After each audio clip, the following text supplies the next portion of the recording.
Ẹ̀yin tèmi, lórí gbogbo rògbòdìyàn èyí tó ń lọ káàkiri orí ayélujára nípa interview èyí tí Bíọ́lá Báyọ̀ èyí tó ṣe fún bàbá Ìjẹ̀ṣà, èyí tí gbogbo ayé tí wọ́n sì ti jáde tí wọ́n ti bú arábìnrin náà, àwọn tó bò ń bò, àwọn tó yìn wípé in tó ṣe dà bẹ́ẹ̀ làwọn kan sọ wípé kò yẹ kó gbé bàbá Ìjẹ̀ṣà wá sí orí ètò rẹ̀ bó ti wulẹ̀ kó mọ̀ torí wípé obìnrin lòun náà, ó sì mọrú ẹ̀ṣẹ̀ tí bàbá Ìjẹ̀ṣà ṣẹ̀ tí wọ́n fi rán lọ sí ẹ̀wọ̀n pẹ̀lú gbogbo ìbéèrè tó ń bi bàbá Ìjẹ̀ṣà àti ohun tó ń jáde lẹ́nu rẹ̀.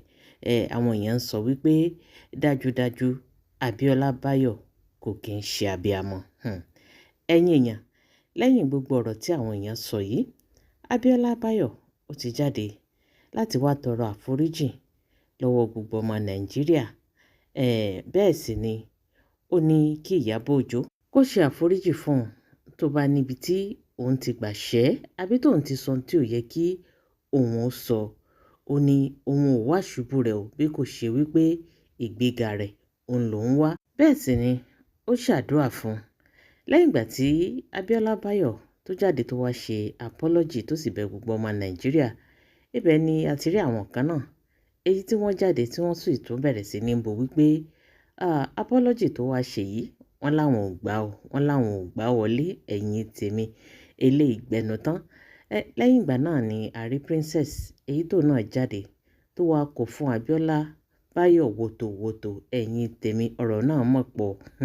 Ẹ̀yin tèmi, eléyìí la wà lórí ẹ̀ta àti ìsọ̀tán làbá tún rí Lizzy Anjorin lòun náà bá fi lẹ́tà ránṣẹ́ síta wípé òun fún Abíọ́lá Báyọ̀ di on the 25 wípé ó gbọ́dọ̀ jáde kó wá apologize fún òun àti wípé gan fídíò èyí tó ṣe fún òun nígbà tó gbé Ìyábọ̀ Òjó wá sí orí ètò rẹ̀, ó ní kó lọ delete fídíò ọ̀hún. Ó ní tí ò bá delete ẹ̀, ó ní tóun ó fojú rẹ̀ rí. Ẹ̀yin tèmi, eléyìí mọ̀ gbẹnu tán. Ó ní tó fi mú un tó fi lọ yọ fídíò èyí tó ṣe fún bàbá Ìjẹ̀ṣà ní orí péèjì rẹ̀ lórí YouTube àti lórí Instagram. Ó ní ó gbọ́dọ̀ lọ yọ tòun náà èyí tó fi ṣe interview fún Ìyábọ̀ Òjó ní orí ètò rẹ̀. Ẹ̀yin tèmi, kí wàá ní ká sọ sí ọ̀rọ̀ èyí tó tún wà ńlẹ̀ yìí báyìí, àbí bá ṣe ń pa kan ó nìkan ń rú èyí tó wà ńlẹ̀ àti ìyànjú ẹ̀ kó tó di wípé Lizzy Anjorin òun náà tó gbé tiẹ̀ dìde. Nínú àtẹ̀jáde èyí tí Lizzy Anjorin tó fi ránṣẹ́ síta ṣe ló sọ wípé Bíọ́lá Báyọ̀ ó ló bọ́ ọmọ òun, ó ló bú ìdílé òun, ó ló bọ́kọ òun. Ẹ̀yin tèmi, àbí ṣé ká sọ wípé ní gbogbo ìgbà tí Bíọ́lá Báyọ̀ tó bú ọmọ Lizzy Anjorin àtọkọ rẹ̀ àti gbogbo ìdílé rẹ̀, ṣé ká sọ wípé àgbọ́ ni àbí ká sọ wípé ààrẹ torí wípé ní tèmi o, èmi ò rí ibi tí Abíọ́lá Báyọ̀ tó ti bú ọmọ Lizzy àbí tó bú ìdílé rẹ̀. Gbogbo ẹni tí Lizzy bá ti wá ń bá jà, ká tó wí ká tó fọ̀ yóò ní wọ́n bú ìdílé òun, yóò ní wọ́n bú ọmọ òun, yóò ní wọ́n bú ọkọ òun. Ẹ̀yin tèmi, bóyá èmi ni rí, bóyá tẹ́ ẹ bá lè bá mi rí fídíò ọ̀hún níbi tí Abíọ́lá Báyọ̀ tó ti bú ọmọ Lizzy Anjorin tàbí tó ti bú ọkọ rẹ̀, bóyá ìdílé rẹ̀, bóyá tẹ́ ẹ bá lè fi ránṣẹ́ sí mi torí wípé èmi ò tí ì rí o, àbí kí wàá ní ká sọ lórí ọ̀rọ̀ tó wà ńlẹ̀ yìí. Ẹ̀yin tèmi, ìwé tí Lizzy Anjorin tó mọ̀ fi ránṣẹ́ síta ó mọ̀ gùn, kì í mọ̀ ṣe kékeré. Bẹ́ẹ̀ ló tẹnumọ́ tó sì ń jẹ́ kó mọ̀ wípé àníṣe òun fún di ọ̀la ìyẹn tó jẹ́ 25th. Bóyá ká sọ wípé àárọ̀ yìí ó ní títí di aago 11, ó ní aago 11 ò gbọ́dọ̀ kọjá èyí tí ó fi lọ yọ fídíò ọ̀hún tí ó fi yọ kúrò lórí péèjì ẹ̀. Ẹ̀yin tèmi, ẹ jẹ́ ká ka nǹkan tí Lizzy Anjorin èyí tó fi ránṣẹ́ sí Abíọ́lá Báyọ̀ gẹ́gẹ́ bí nǹkan tí Lizzy èyí tó sọ nínú àtẹ̀jáde náà. Ó ní, Dear Bíọ́lá Adébáyọ̀, I am writing this open letter with fire in my chest because you crossed a dangerous line. You have the audacity, the sheer nerves to publicly drag me and my entire family affairs on your platform without any consent from me.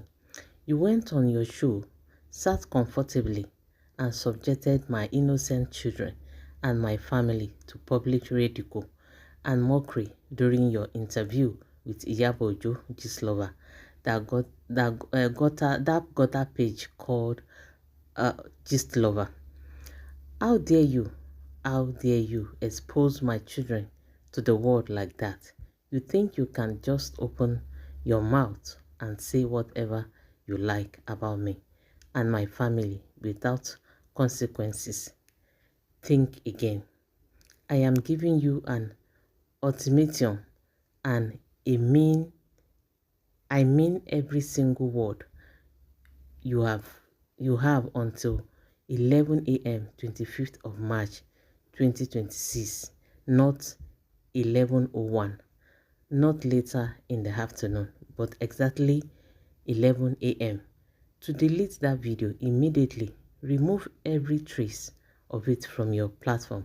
Since you were quick to delete the Baba Ijesha video when it suited you, the same rule applies here. Delete the one where you mention my name and drag my family or face the full riot that is coming. If by 11 a.m. that video is still up, you will clearly understand why Iyabo Ojo herself could not mention my name, why she refused to reply to me, and why even her evil page, Gistlover, has been silent and shaking in fear. They know what I am capable of. Soon, you too will know. Ó tẹ̀síwájú, ó ní, let me be very clear and direct. The voice note of your surrogate mother talking about your child and all the personal attacks you launch on my own child, every single one of them will be met with exact tit for tat. What you dish out, I will serve back to you in multiple folds. I will expose everything. I will not hold back. I will make sure the world hears and sees what you have been hiding. Dear me, Biola, I beg you, dear me first. If you think this is a joke or an empty threat, go ahead and leave that video online past 11 a.m. You will see the repercussion with your own eyes, and I promise you, you will regret the day you ever mention my name or touch my family. The storm that is coming will be one you cannot control or delete. This is not a play. Ẹ̀yin tèmi, eléyìí mọ̀ gbẹnu tán. Eléyìí ni àtẹ̀jáde èyí tí Lizzy Anjorin tó fi ránṣẹ́ sí Abíọ́lá Báyọ̀. Ó ní tí ò bá dìlítì fídíò ọ̀hún kúrò ní orí péjì rẹ̀, ó lóun ó fi imú rẹ̀ dánrin. Ó ní in tóun ó gbèsè níwájú, ó ní agbára rẹ̀ ò ní ká. Ẹ̀yin tèmi, kí wàá ní ká sọ lórí ọ̀rọ̀ tó wà ńlẹ̀ yìí? Àbí kí ló dé tí wàhálà tí ò kì í fi ṣu arábìnrin yìí tó fi jẹ́ wípé gbogbo ayé ló máa ń ṣẹ̀? Eléyìí ṣẹ̀, tọ̀hún ṣẹ̀, gbogbo ìgbà arábìnrin yìí àtàárọ̀ àtọ̀sán àtalẹ́ kò wá sísinmi, gbogbo ayé pátápátá ó ní ó ṣe arábìnrin yìí. Abẹ́ẹ̀rí, kí ni ká sọ lórí ọ̀rọ̀ tó wà ńlẹ̀ yìí?